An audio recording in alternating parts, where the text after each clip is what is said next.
ఇక్కడ నాకొక డౌట్ ఏంటండి, సి సెక్షన్ చేయించుకున్నప్పుడు మనకి ఆ స్టిచెస్ పెయిన్ అనేదే మనకి ఆల్మోస్ట్ 1 మంత్ పైనే ఉంటది. ఆ బాడీ ఏదో లో అనిపిస్తుంటది. అవును. బట్ ఇప్పుడు మనకి ఈ ట్రీట్మెంట్‌లో స్టిచెస్ వెయ్యరా? స్టిచెస్ ఉంటాయండి. But the difference between caesarean section and మన రెగ్యులర్ టమ్మీ టక్స్‌లో ఏంటంటే, మనం ఎక్కడ మజిల్‌ని కంప్లీట్‌గా కట్ చేయట్లేదు. ఓకే.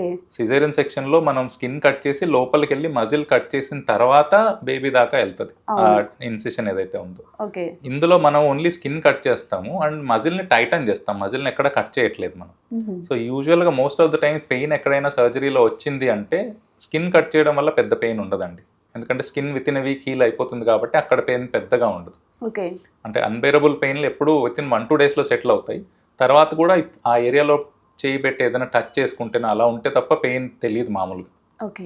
అండ్ మజిల్‌ని మనం ఓన్లీ టైటన్ చేస్తున్నాం కాబట్టి అంత పెయిన్‌ఫుల్ ఉండదు. సి సెక్షన్‌లో ఎనస్థీషియా ఇస్తారు. అది ఆల్మోస్ట్ కొంతమందికైతే లైఫ్ టైమ్ ఉంటది ఆ పెయిన్ అనేది. సో, ఇప్పుడు ఇక్కడ ఎలాంటి ఎనస్థీషియా ఇస్తారు?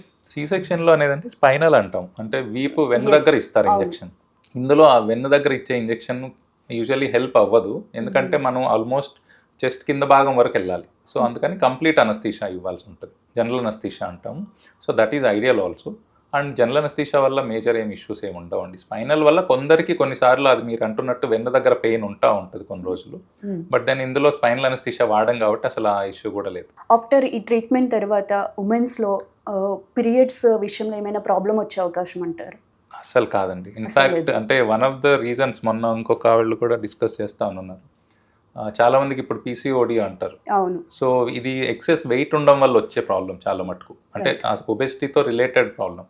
ఇన్‌ఫాక్ట్ టమ్మీ అయిన తర్వాత దాని మీద ఇంప్రూవ్‌మెంటే రావాల్సి ఉంటది కానీ ఇన్‌ఫాక్ట్ వర్సెన్ అవ్వవండి. ఓకే. సో, ఇన్‌ఫాక్ట్ ఎందుకంటే మీ body weight in fact one of the reasons metabolic syndrome అని కూడా ఒకటుంటుంది. అంటే అన్‌కంట్రోల్డ్ డయాబెటిస్ గానీ, మన హైపర్‌టెన్షన్ రావడం ఇవన్నీ ఒక సిండ్రోమ్ లాగా చెప్తారు. రైట్. దీనికి one of the major factor is మన పొట్ట చుట్టూతా ఫ్యాట్ ఉండడం. ఓకే. సో, టమ్మీ టక్‌లో we are addressing that. In fact we should make the life easier ఇంకా అయిన తర్వాత.